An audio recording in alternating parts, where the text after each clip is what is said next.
शिव ने क्यों लिया हनुमान अवतार? वास्तव में शिव का अवतार हनुमान ही थे और ये भी सत्य है कि भगवान राम ही शिव के हनुमान अवतार का कारण बने थे।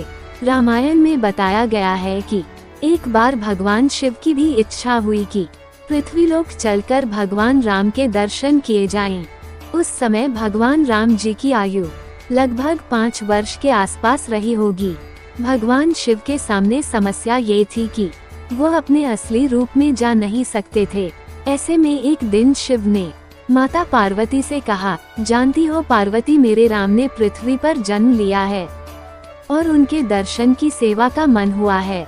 मेरी इच्छा है कि अब मैं यहाँ से चला जाऊँ और जिस लोक में राम है वहीं मैं भी रहूं। ये सुनकर पार्वती विचलित हो गई और दुखी होकर बोली कि हे स्वामी, मुझसे ऐसी कौन सी गलती हो गई है कि आप मुझे यहाँ छोड़कर पृथ्वी लोक पर रहने जा रहे हैं। उन्होंने कहा, स्वामी आप यदि जाते हैं तो जाएं, लेकिन एक बात सुन लीजिए कि आपके बिना मैं यहाँ जीवित नहीं रहूंगी। पार्वती माँ के बात सुनकर शिव को एहसास हुआ कि पार्वती भी मेरे बिना नहीं रह सकती हैं और अगर मैं यहाँ से गया तो निश्चित ही रूप से पार्वती अपने प्राणों की बलि दे देगी। ऐसे में शिव भगवान मोह के एक चक्रव्यूह में फंस गए, क्योंकि एक तरफ माता पार्वती जी के पास भी रहना था और दूसरी तरफ भगवान राम के लोक में भी जाना था। ऐसे में भगवान शिव ने अपने 11 रुद्रों का पूरा राज माता पार्वती को बताया और बोले, देखो पार्वती, इन 11 रुद्रों में से एक रूप वानर का अवतार आज मैं लेने वाला हूँ। एक रुद्राक्ष में से आज एक रूप वानर होगा जो बाद में हनुमान के रूप में जाना जाएगा। शास्त्र बताते हैं कि भगवान शिव सब जानते थे। शिव जी राम जी के पूरे जीवन काल को देख पा रहे थे। वह जानते थे कि एक बार राम जी को पृथ्वी का कल्याण करने के लिए मेरी आवश्यकता होगी।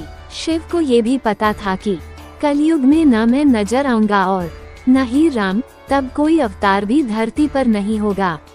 इसलिए शिव ने अपने एक शक्तिशाली रूप को जन्म दिया जो कलयुग में भी अजर अमर रहेगा और पृथ्वी लोक के लोगों के दुख दर्द को दूर किया करेगा।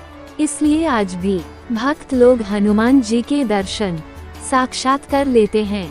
इस बात के कई सबूत मिल चुके हैं कि हनुमान जी आज भी धरती पर मौजूद हैं।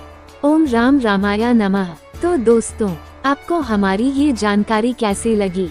कृपया कमेंट करके बताएं तथा और भी ऐसी रोचक जानकारी के लिए हमारे चैनल को लाइक और सब्सक्राइब करना ना भूलें। आपका बहुत बहुत धन्यवाद।